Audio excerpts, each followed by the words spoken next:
Everybody, I want to start by wishing my very good friend, Prime Minister Abe of Japan, a very happy birthday. He's 39 years old today. So please extend my wishes to the Prime Minister. He's a great gentleman, and we have had tremendous success. As you know, in addition to what we're talking about today, they're building Japan many car plants in the United States, which they weren't doing for a long time. And they're building in Michigan, Ohio, lots of different states, and we just appreciate it very much. It's been a tremendous investment. But we're here to talk about a little bit of a different purchase, and that's good as far as we're concerned. And I want to thank you very much, very much. Thank you.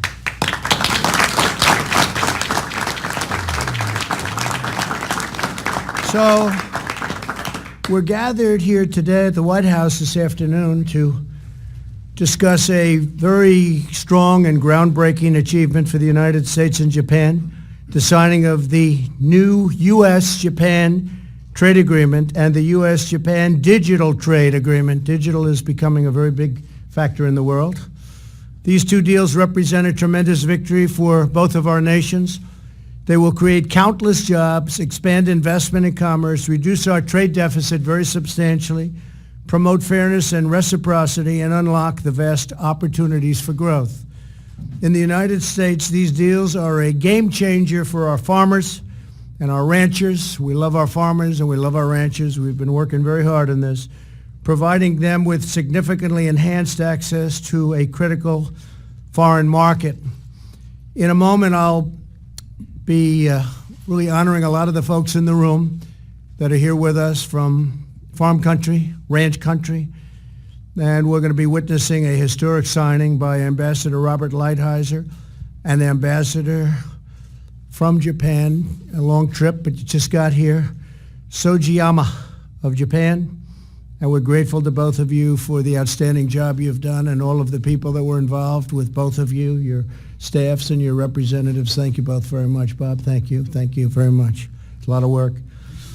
We're also delighted that Secretary of Transportation Elaine Chao is here. Where's Elaine?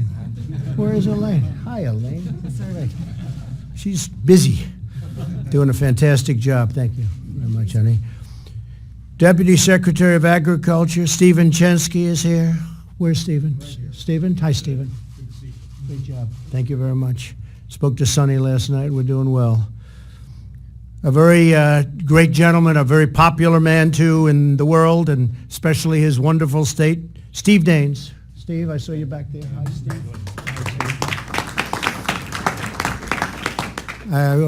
I saw your poll numbers. You are strong. You're doing good. And that's a good decision by the voters, I can tell you. Thanks, Steve. Representatives Jody Arrington and Kevin Hearn, and thank you, fellas, for being here, as well as North Dakota Governor Doug Burgum. Doug, thank you. Thank you, Doug. Where's that? Good, Doug. Good job. Say hello to your wife. North Carolina Lieutenant Governor Dan Forrest. Hi, Dan. Hi. We just approved that last amount of money for the hurricane. You know about that, right? Iowa Lieutenant Governor Adam Gregg. Adam, great job. Great job. And many other state and local officials. We have some tremendously respected people here, political people. I want to extend a special welcome to all of the leaders here today representing American farmers and ranchers benefiting from this deal. There's a tremendously important deal and a very big deal, including those from our beef, pork, poultry, wheat, dairy, and corn associations. I would particularly like to recognize Zippy Duval. He's been with us from the beginning. Zippy, where's my Zippy? Hi. Very good, thank you for being here. Zippy's always here trying to make good deals for you folks, right? He's the president and CEO of the American Farm Bureau Federation. And we're doing really well. In fact, we're doing a big deal with Japan, but you know, China's big buying again. You see that China's buying very big. A lot of people don't like to talk about that, but China's in the market, buying very big agricultural. We're also joined by several senior leaders from our nation's top technology companies, including Chris Padella of IBM. Hi, Chris. How are you? How's IBM doing? Doing very well, sir. Very good. You have a lot to do with farming too, I know, right? We do. With all of those programs that you do. Smart farming, a very smart farming. Right. Peggy Johnson of Microsoft. Peggy, thank you very much for being here. Please say hello too. And Craig Albright of Business Software Alliance. Thank you very much, Craig. Appreciate it. We do appreciate your support, and it really is now smart farming. In fact, going to MIT doesn't hurt either, right? When you're a farmer nowadays, it's incredible what they do. From day one, my administration has fought tirelessly to achieve a level playing field for the American worker. In addition to the agreements we're signing with Japan today, we reached a tremendous agreement with Mexico and Canada to replace NAFTA with the new USMCA, and hopefully that'll get done in the not too distant future. Everybody wants it. Manufacturers want it. Farmers want it. Even unions want it. People want it. That's a great deal for all of the countries, but in particular, it's a great deal for us and our workers. We're also completely renegotiating, and now we've completed that and signed it, the U.S.-Korea trade agreement, substantially expanding American auto exports. It's made a tremendous difference. That was a terrible agreement, and we renegotiated it, and it's now a very good agreement for the United States. It was not a good agreement for the United States at all. Today's signing of the U.S.-Japan trade agreement and U.S.-Japan digital trade agreement builds on these incredible successes to the benefit of both of our nations. And I have to say that while we're here, and because of the fact that we're talking about agriculture, ethanol, and the farmers of Nebraska and Iowa and all of the different places that wanted it, we've come to an agreement, and it's going to be, I guess, about getting close to 16 billion barrels, right? Something like that. That's a lot. 16 billion gallons. That's a lot. Say it again. 16 billion gallons. That's a lot. That's a lot of gallons. So I think they should like me out in Iowa and all of the different places. Huh? I think so. And also, and very importantly, we've taken in tremendous amounts of money in the form of tariffs from China. China has eaten the cost of those tariffs because they've devalued their currency, and they've also pumped a lot of money into their system. Deflation is, we have no inflation. If anything, it's going below the number. So therefore, we're entitled to an interest rate cut. I hope the Fed does that, because we'd be like a rocket ship, and we're already the strongest economy in the world and doing better than just about any economy in the world. And a lot of people are asking us a secret, but would like to see an interest rate cut, a very substantial one, and whatever else they want to do. But we would be a rocket ship. And if you look at from the time I got elected, if you go to November 9th, the day after the election, we're up close to 60% in the market, which is numbers that are pretty much unheard of, because it's a fairly short period of time. Our country is doing really well.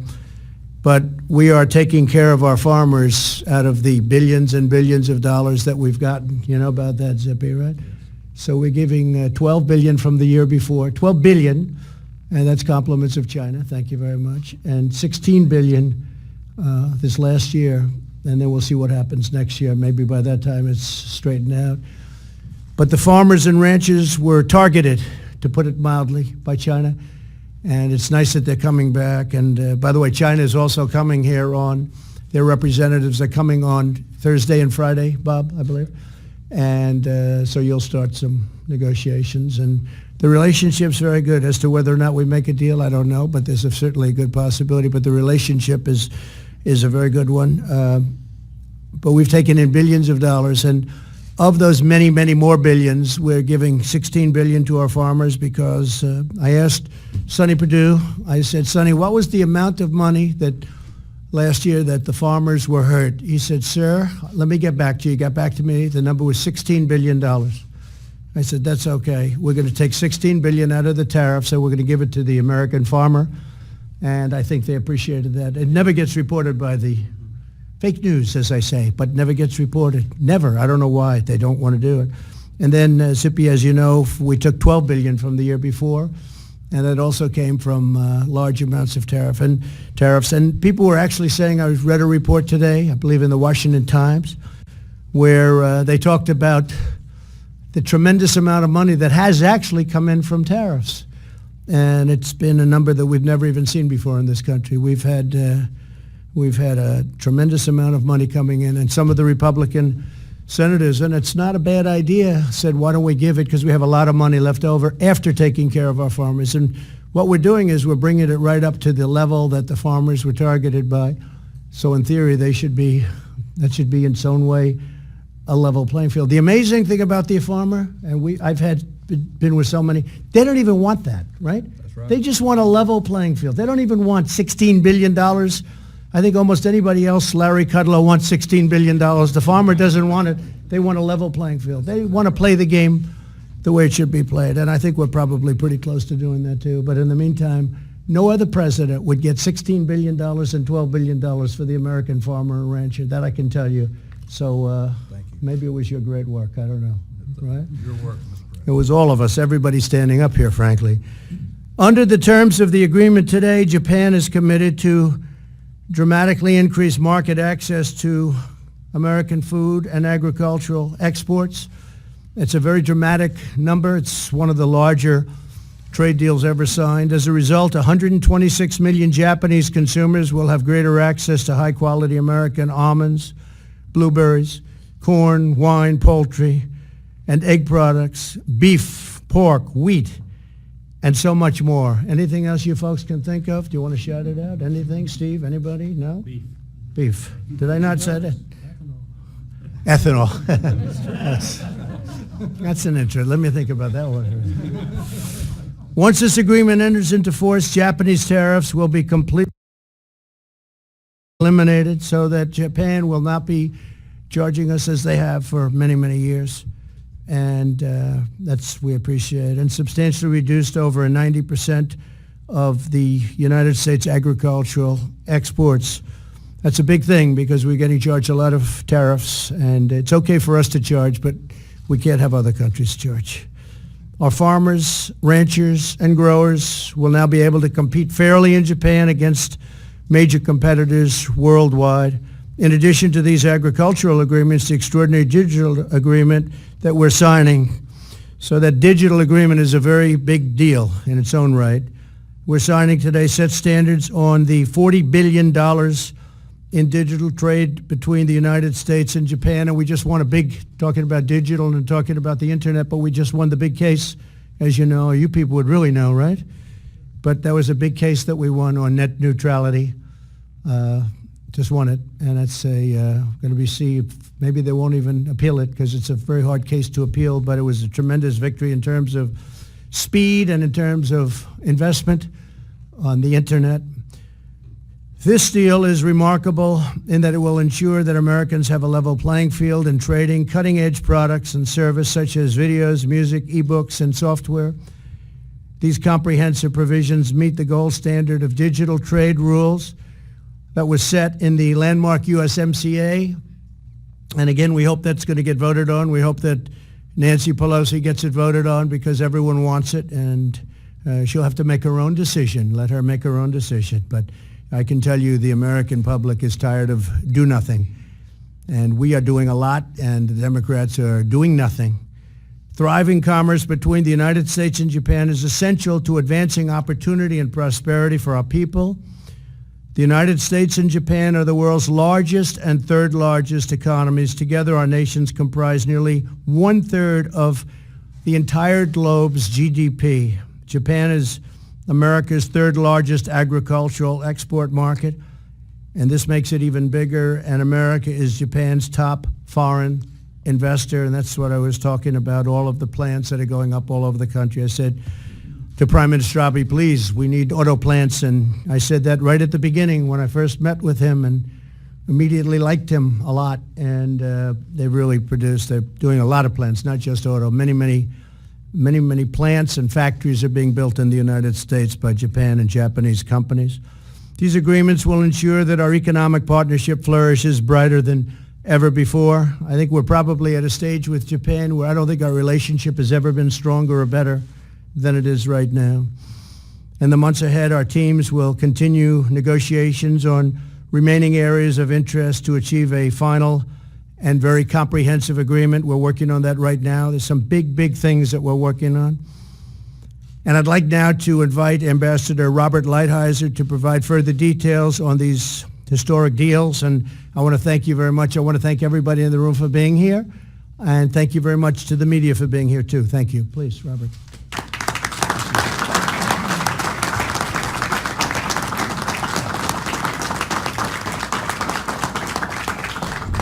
Well, thank you very much, Mr. President.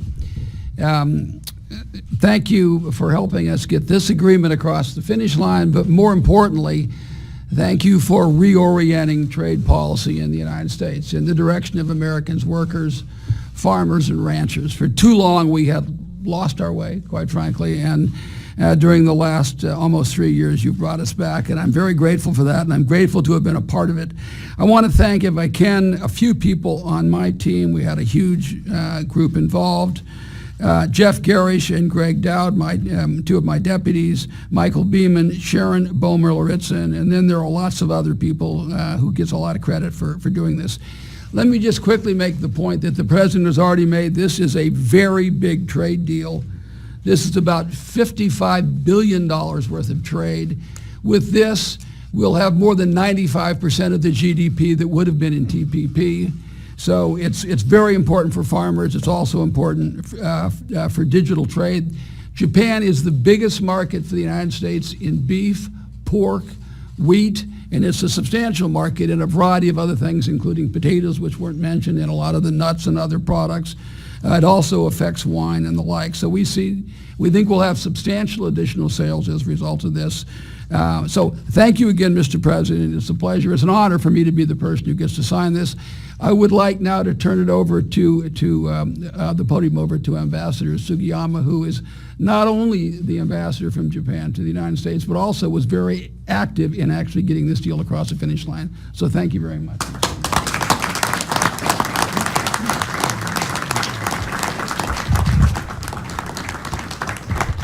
Well, frankly speaking, I must tell you that I feel really daunting and I feel very much tense. And then I couldn't feel more honored to be here in this signing ceremony place in the White House, Mr. President. In front of this top leadership, no ambassador couldn't feel as I just told you. Mr. President, Ambassador Lighthizer, and member of Congress and member of cabinet and governors, distinguished guests and ladies and gentlemen. Actually, I couldn't forget the time when Mr. President and my Prime Minister Abe declared just about 1 month and 1 year and 1 month ago or something in the sideline of the UNGA last year to declare that we should sooner than later kick off a bilateral trade agreement. That was 13 months ago or something. And with some reasons, I think it took de facto basis only something like 6 months to wrap things up by Mr. President and my Prime Minister in New York on the 25th of last month to declare that politically it was all done.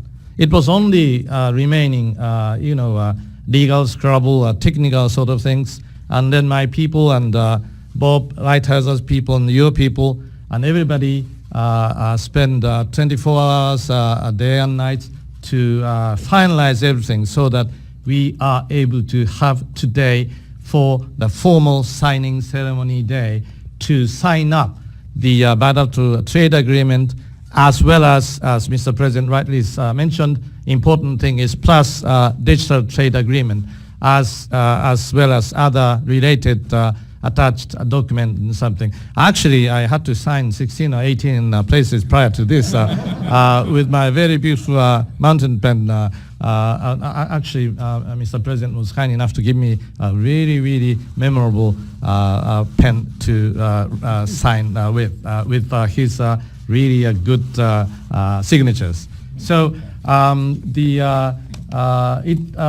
to me, as Bob Lighthizer was kind enough to mention, that from the scratch I was in the team, and then Bob Lighthizer and my Minister Motegi and their team and our team seem to be sometimes very much tense discussion, something which is quite not abnormal because after all this is a trade deal, but basically based upon the fundamental friendship and trust relations between the two leaders, Mr. President and my Prime Minister Shinzo Abe, and plus Ambassador Lighthizer and his opposite number, Minister Motegi, and us. So we have had really serious and fierce sometimes debates, which is really natural, but really our whole sort of atmosphere was something to go to try to target the same target to gain for both of us a beneficial kind of outcome, which is something that I feel very much honored to sign this afternoon. So, and then as Mr. President and Lighthizer, Ambassador Lighthizer mentioned, we have, well, Mr. President, unfortunately, we are outnumbered by the people you have here, because you are here in the States. We are in Washington, but nonetheless, we have three gentlemen from Japan Commerce Association of Washington, D.C., Tetsuo Iguchi Toshiba Corporation, here they are, and then two Mitsubishi Corporation, Go Eguchi and Akihiko Nakazono. And these are the guys who are kind enough to join us. As I told you repeatedly, we are unfortunately slightly outnumbered, but they are kind enough to come over to see this signing ceremony because of the importance for the Japanese business and Japanese market and all Japan. Thank you, Mr. President, and thank you, everybody. Thank you.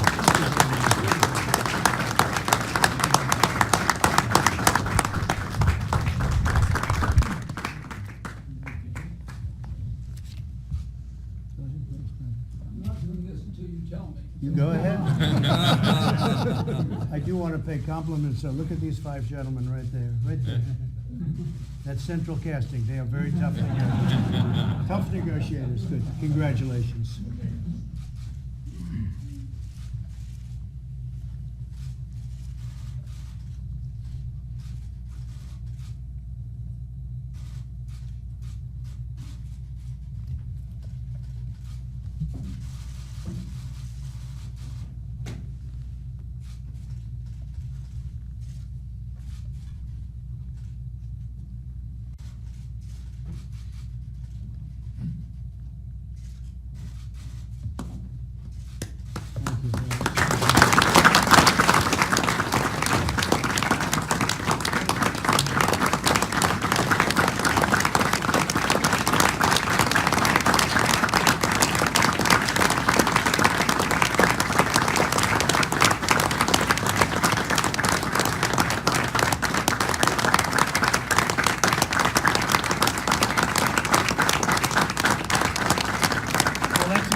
Big one, and I'd like to just introduce, if I might, some of the folks here.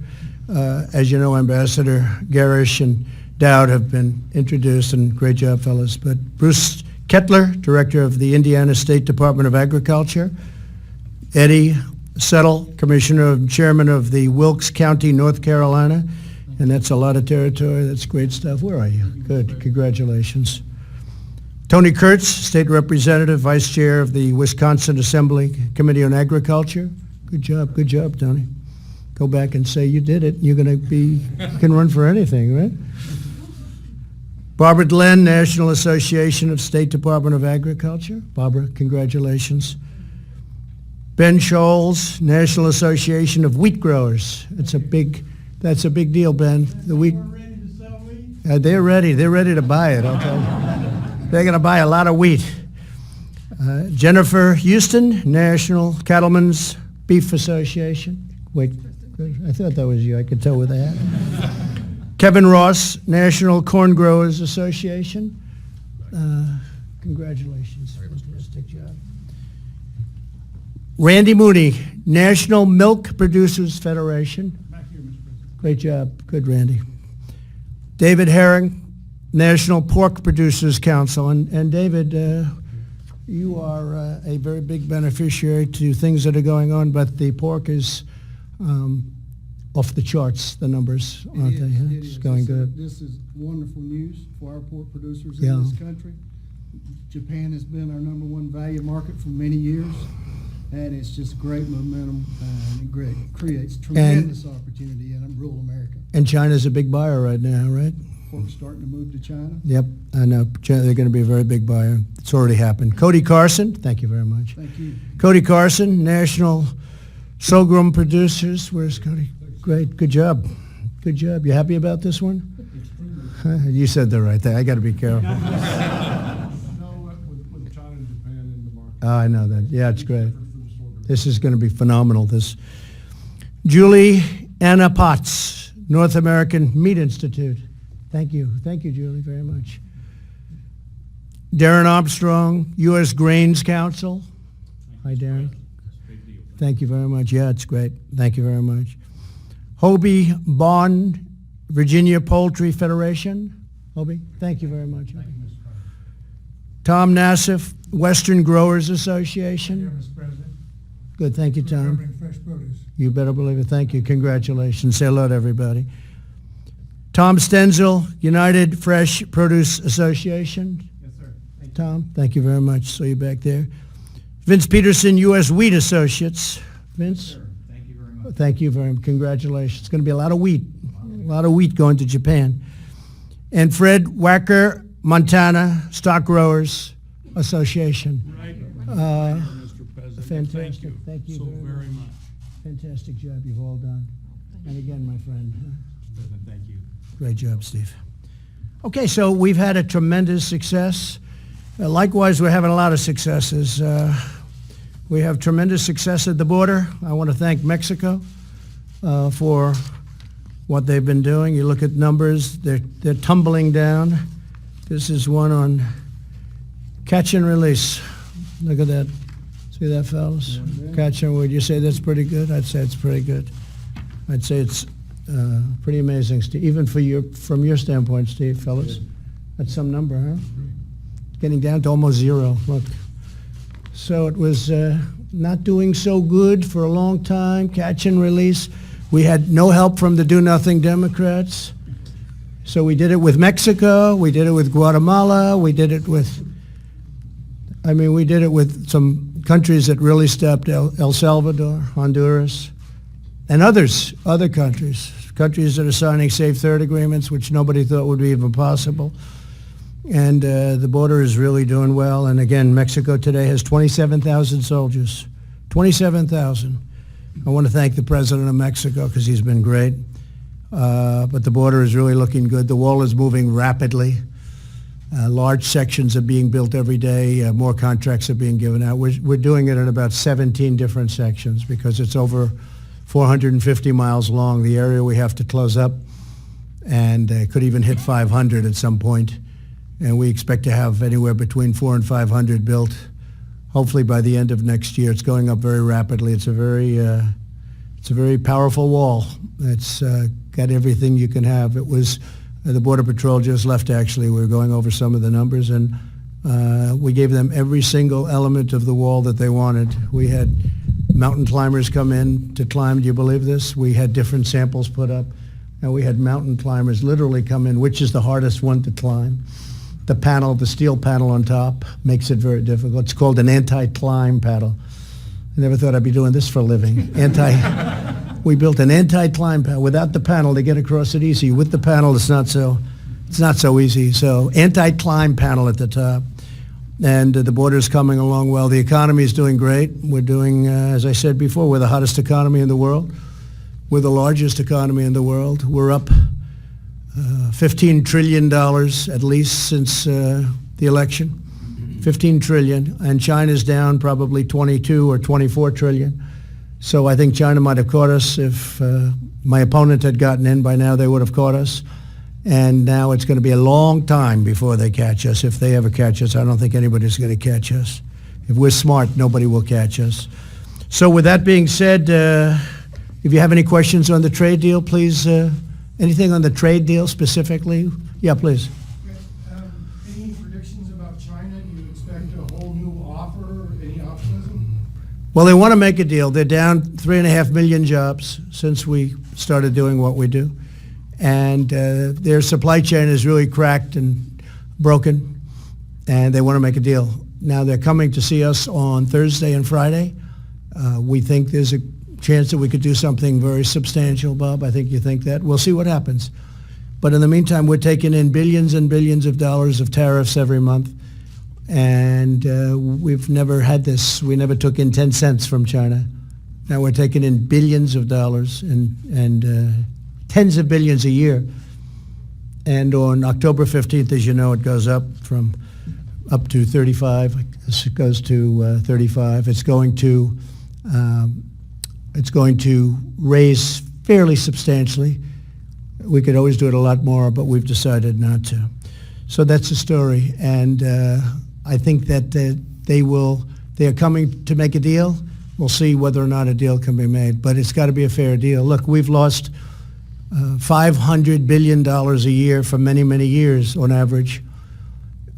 If you include intellectual property theft and all of the other things that took place, it's incredible that past administrations could have allowed it to happen. We're talking about $500 billion, not million. That's a lot too.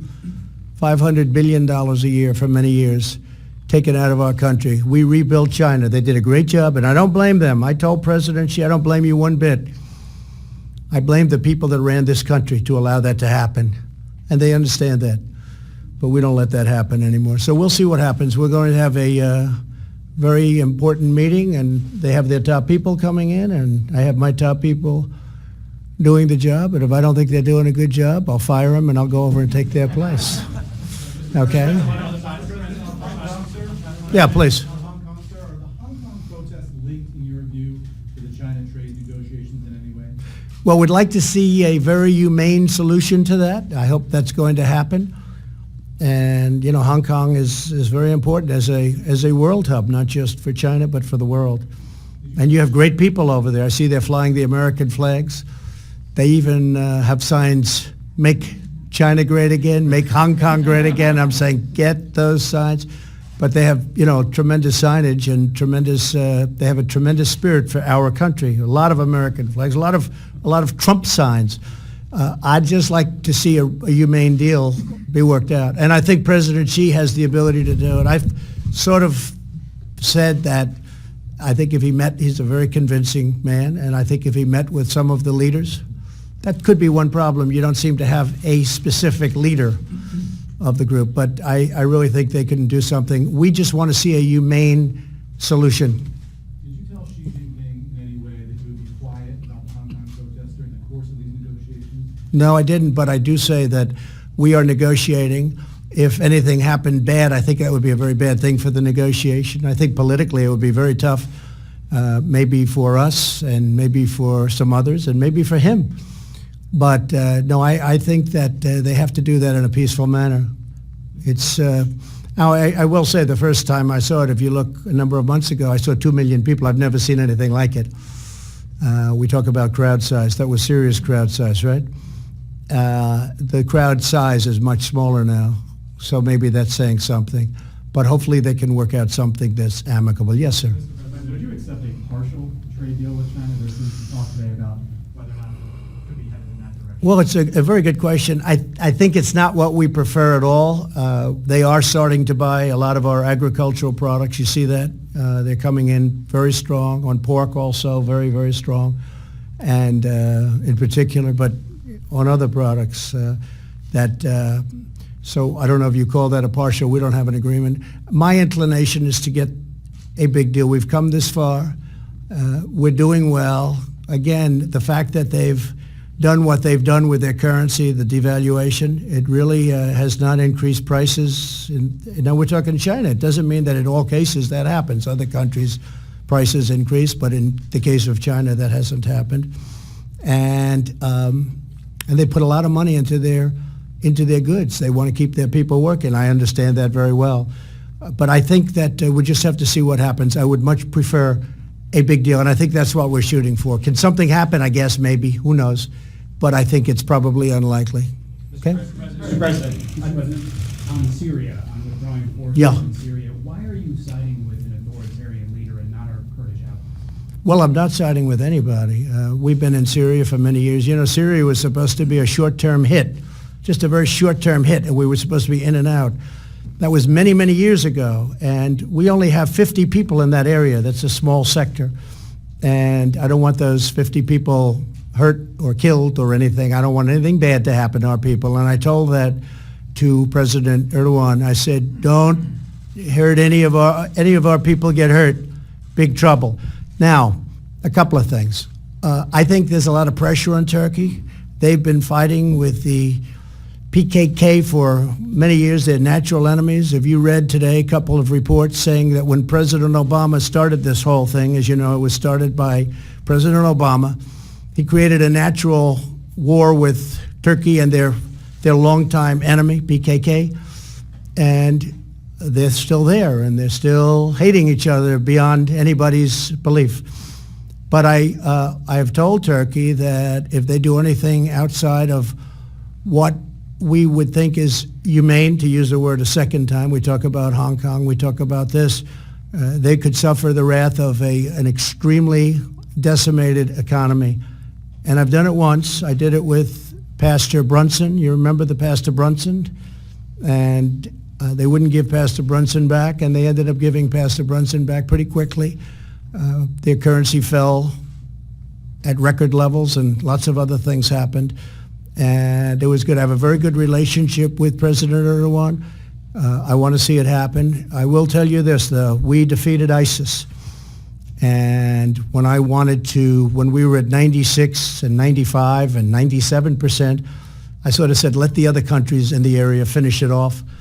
And I was met with a lot of anger from some people in our country. I said, all right, I'll finish it off. And I got together with our generals. I flew to Iraq. I got together, and we did it very quickly, far quicker than any general from here told us we could do it. We had some great people over there. They did it quickly. And I said to the European countries, you got to take your ISIS. You know, we have 60,000, maybe even 70,000 people. That includes families, that includes wives of fighters that were killed. We have many fighters that were killed in the battles. And we took it over. 100% of the caliphate I took over quickly. Nobody else was. It was a mess when I came to office, and I think most of you would agree to that. It was a real mess. I took it over, but then I said, what are we going to do with these 60 to 70,000 people that are being held and being guarded, and we can't release them, and many fighters also. And I said, I want them to go back to Germany, to France, to different European countries from where they came. And I said to the European countries, I said to all of them, take the people back. And they said, no, we don't want to do it. We don't want them back. I said, well, they came from Germany or they came from France, take them back. And they're so used to the United States being a sucker, being a fool. We're talking about billions and billions of dollars. You're talking about life. You're talking about so many things, so many elements, and elements of complexity, because they're going to walk back into Germany. They're going to go back into these countries from where they came. So I said, take them back. And they said, no. And then I said again, I'm going to give you another 30 days. Take them back. And they kept saying no. Maybe they won't be saying no now. I don't know. So I told President Erdogan, it's going to be your responsibility. Now, really, who's responsible? It's really Russia, it's Turkey, it's Iran, it's Iraq, and it's Syria, and anybody else in the neighborhood. Okay, we call it the neighborhood. It's not a friendly neighborhood. But these countries should do it. Now, ISIS is the sworn enemy of all these countries. Many of them they hate far more than they hate us. And those countries hate them at the same level as we do. They're terrible, terrible, savage killers. I said, take them back. But these countries are rich in most cases. They're powerful. They've got armies. They can do the work. But we're not bringing 50, 60, 70, or even 10,000 people to Guantanamo Bay in Cuba.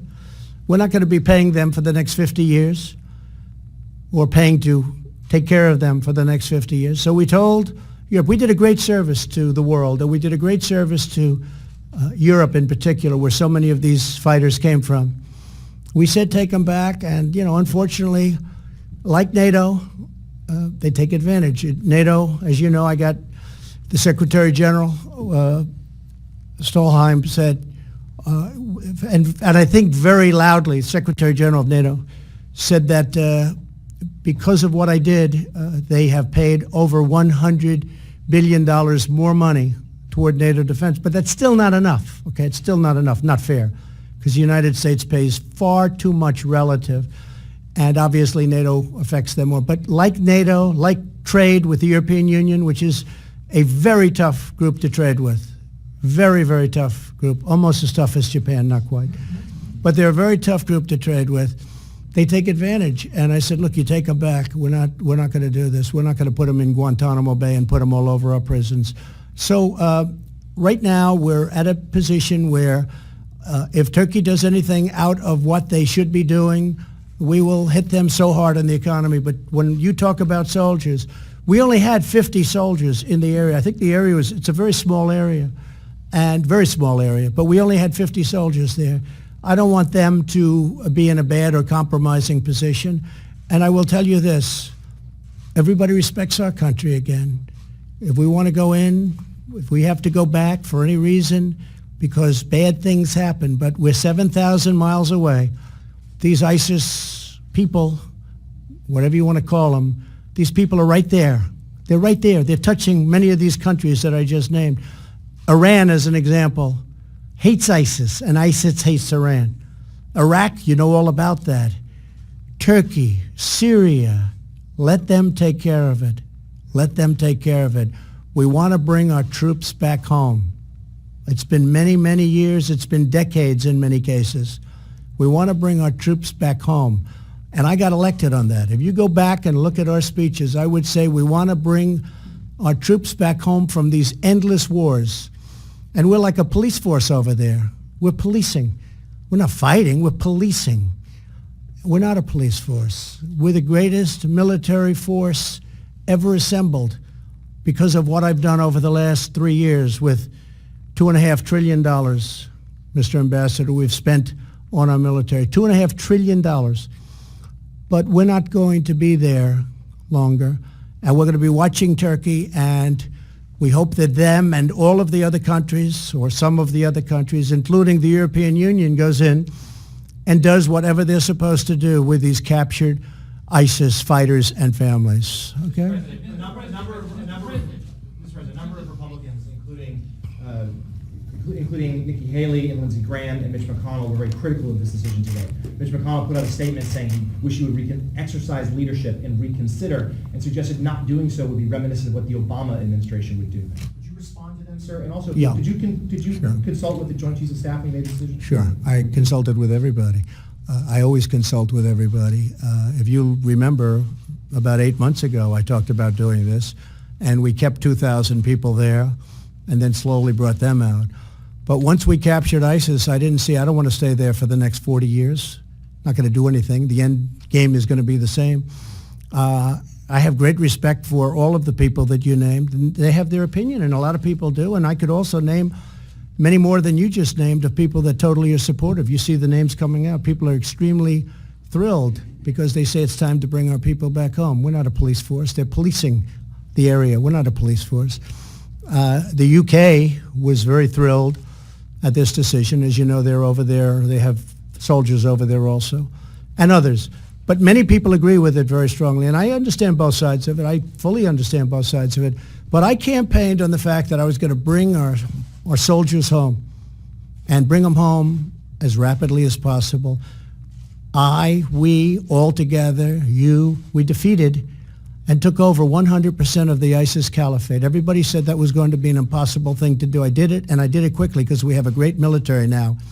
When I took over our military, we didn't have ammunition. I was told by a top general, maybe the top of them all, "Sir, I'm sorry, sir, we don't have ammunition." I said, "I'll never let another president have that happen to him or her." We didn't have ammunition. Now we've captured ISIS. We've done what we've done. We had 50 soldiers in the area you're talking about. And I said, we want to bring our soldiers back home. It's been a long time. Again, we were supposed to be in there for just a tiny spot, like a 30 to 90-day period. That was many years ago. It's time. The Kurds themselves have lost thousands of fighters That's that true. anyways. And we've lost a lot of Can you fighters, guarantee too. Their safety? Well, we're going to try. If you look at some of the Kurds, as you know, that's a natural enemy of Turkey. Specifically, as I said, I mean, they have natural enemies. They've been fighting each other for, somebody said today, hundreds of years. I mean, one historian said they've been fighting for hundreds of years. We interject ourselves into wars, and we interject ourselves into tribal wars and revolutions and all these things that are very, they're not the kind of thing that you settle the way we'd like to see it settled. It just doesn't work that way. But hopefully that'll all be very strong and strongly done. We're spending tremendous amounts of money. I can tell you the two countries that are most disappointed that we're leaving are China and Russia, because they love that we're bogged down and just watching and spending tremendous amounts of money instead of continuing to build our forces. We have tremendous new weapons under development now. We have weapons that nobody can even believe. We're going to be making some stops over the next 4 or 5 weeks. Some we show, some we don't show. But we've rebuilt our nuclear. We've renovated and rebuilt nuclear.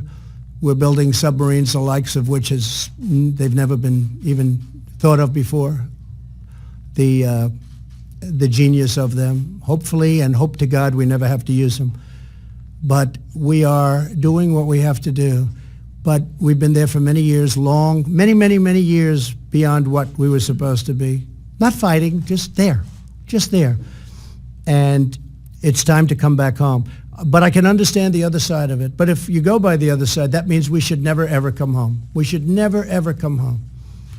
And, I have to sign letters often to parents of young soldiers that were killed. And it's the hardest thing I have to do in this job. I hate it. Afghanistan. I signed one the other day, Iraq. Syria. They get blown up by mines. They get taken out by a sniper. And I have to write letters to people. And we make each letter different. Each person is different. And we make them personal, but no matter what you do, it's devastating. The parents will never be the same. The families will never be the same. People are killed. Many people are still being killed. It's going to go on that way for perhaps a long time. And we're willing to do what we have to do, but there has to be an end game. And if you stay, it's going to be the same thing. Eventually, you're going to have to leave. It's going to be the same thing. So I think what we're doing is the right thing. A lot of people agree with me. And again, you go back and see my speeches, a big part of my speech, and always when I won what some people consider to be a surprise election. Now I just see a poll that just came out where I'm up massively with independent voters. I don't know if it's this or because of the hoax, that's going on with Nancy Pelosi and her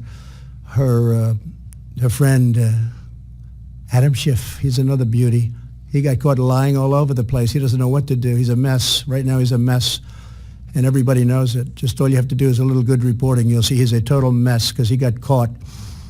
But we have to do the right thing for our country, whatever it may be, and I just think that's the right thing. I respect both opinions. The problem with the other opinion is, when do we leave? We're going to stay there forever? Yeah, Jeff? Mr.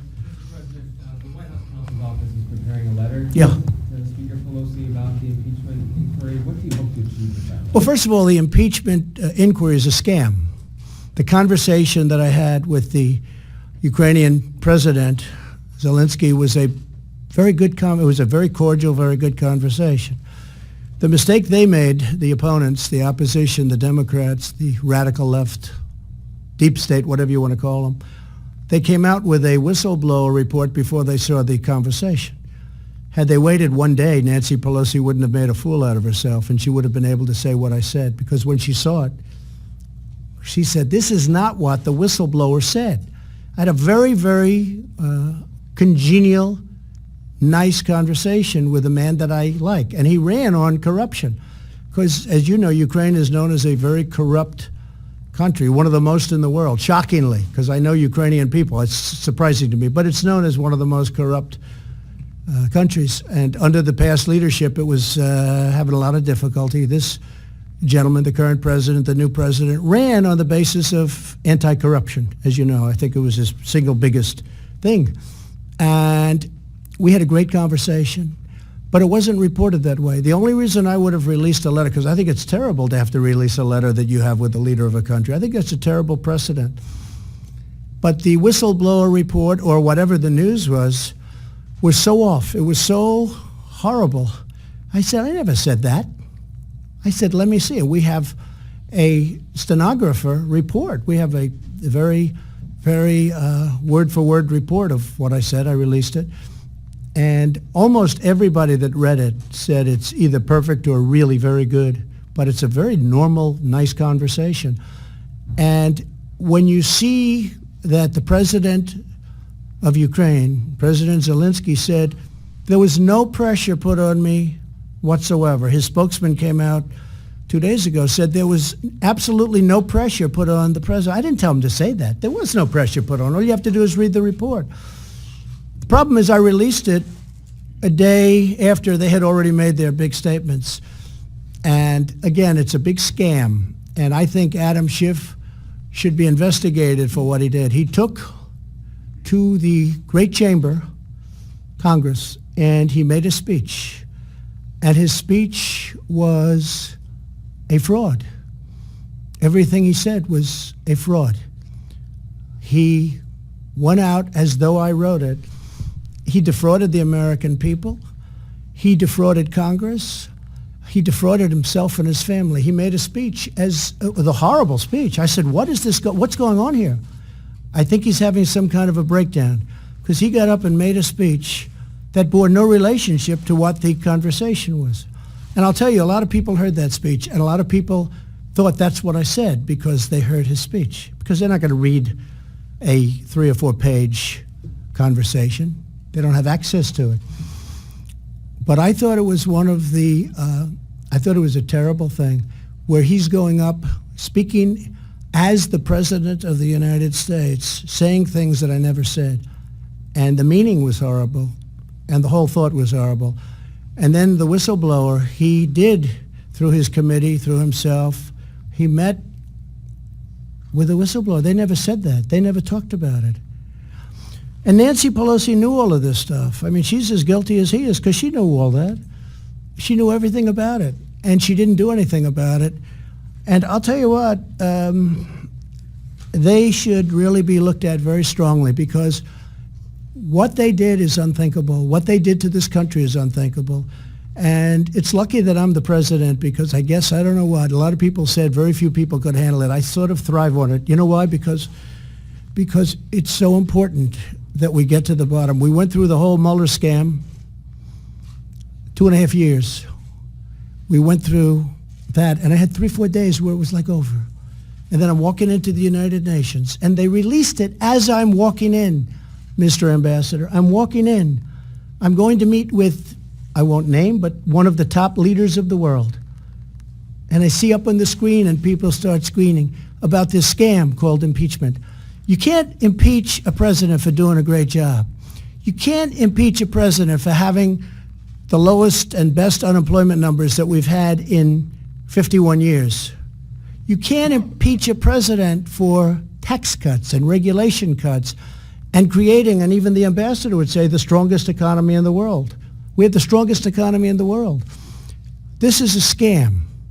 And the people are wise to it. And that's why my polls went up. I think they said 17 points in the last 2 or 3 days. I've never had that one. I've never had that one.